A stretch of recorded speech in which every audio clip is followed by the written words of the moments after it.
পুরো বিশ্ব থেকে মানুষ দুবাইতে কাজ করতে বা ঘুরতে যায়। এদের মধ্যে কাউকে দুবাইয়ের কঠোর আইন শৃঙ্খলা সম্পর্কে না জেনে সামান্য কিছু ভুলের কারণে দুবাইয়ের জেলে যেতে হয়। আর যে একবার দুবাইয়ের জেলে ঢুকবে সে আর কোনোদিন দুবাই যেতে চাইবে না। দুবাইয়ের জেলে পুরুষদের পাশাপাশি মহিলারাও রয়েছে।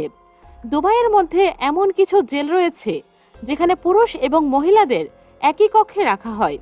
আজ আপনাদের জানাবো দুবাইয়ের জেলে মহিলাদের সাথে কি রকম ব্যবহার করা হয়। চলুন দেখে আসি। তার আগে নতুন বন্ধুরা আমাদের চ্যানেলটিকে সাবস্ক্রাইব করে পাশে থাকা বেল বাটন ক্লিক করে অলে সেট করে দিন। আপনাদের একটি সাবস্ক্রাইব আমাকে আরো ভালো কাজের উৎসাহ যোগায়। অত্যাধুনিক এই জেল।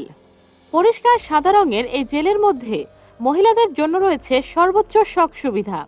এমনকি মহিলা কয়েদিদেরকে তালা বন্ধ করে রাখা হয় না, যাতে তারা বারান্দায় ঘোরাঘুরি করতে পারে এবং নিজেদের মধ্যে কথা বলতে পারে। এমনটা হয়তো আপনারা প্রথম শুনেছেন, যেখানে মহিলারা তাদের বাচ্চাদেরকে নিয়ে খেলাধুলা করতে পারে, জেলের মধ্যে থাকা দোকান থেকে জিনিস কেনাকাটা করতে পারে। এমনকি তাদের জন্য ব্যবস্থা রয়েছে কুরআন ক্লাসের। কোনো মহিলা যদি বাচ্চাদেরকে নিয়ে থাকে তাহলে এই বাচ্চাদেরকে দেখাশোনা করার ব্যবস্থা রয়েছে। এই বাচ্চাদের মেন্টাল হেলথ এবং স্বাস্থ্যের প্রতি বিশেষ নজর রাখা হয়। এমনকি তাদের জন্য আলাদা করে প্লে জোন রয়েছে। দুবাইয়ের এই মহিলা জেলে গড়ে 400 জন কয়েদি থাকে, যাদের মধ্যে বেশিরভাগ মহিলারাই হয় বিদেশি। রাশিয়া, ইথিওপিয়া, বাংলাদেশ, পাকিস্তান, ভারত এবং বিভিন্ন দেশের হয়ে থাকে। দুবাইয়ের মহিলা কয়েদিদেরকে পরতে দেয়া হয় ঢিলাঢালা গোলাপি রঙের সালোয়ার, কিন্তু মাথার হিজাবের কাপড়ের রং আলাদা আলাদা। এই কাপড়ের রং নির্ধারণ হয় আলাদা আলাদা শাস্তির সময় অনুযায়ী। উদাহরণস্বরূপ বলা যায় যে লাল রঙের হিজাব যে পরবে তার শাস্তির সময়সীমা 7 বছরের জন্য। আর জেলে কর্মরত মহিলাদের পোশাক হয় সবুজ রঙের। বন্ধুরা, আমাদের ভিডিওটি ভালো লাগলে একটি লাইক দিয়ে দিন।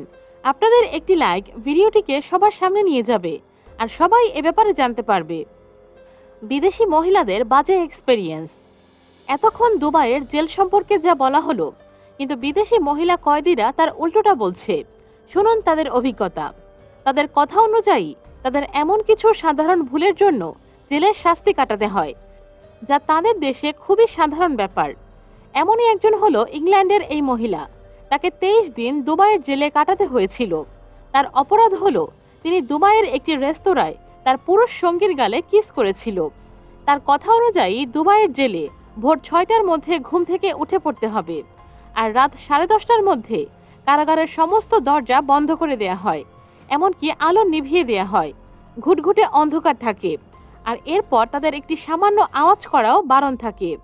কেউ কারোর সাথে কোনো রকমের কথাও বলতে পারে না। আবার দিনের অন্য কোনো সময়ও নাকি প্রয়োজন ছাড়া কোনো কথা বলা যায় না। কয়েদিদের নিজেদের মধ্যে কথা বলতে দেখলে মহিলা পুলিশরা তাদেরকে ওয়ার্নিং করে দেয়। এমনকি জেলের খাবার নাকি ভীষণ নিম্নমানের, খাওয়ার যোগ্য নয়।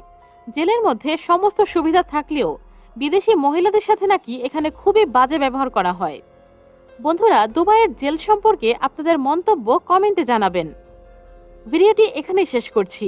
ভিডিওটি ভালো লাগলে একটি লাইক, কমেন্ট এবং শেয়ার করতে কিন্তু একদমই ভুলবেন না। আমাদের ভিডিওগুলো আপলোডের সাথে সাথেই পেতে পাশে থাকা বেল বাটন ক্লিক করে অলে সেট করে রাখুন।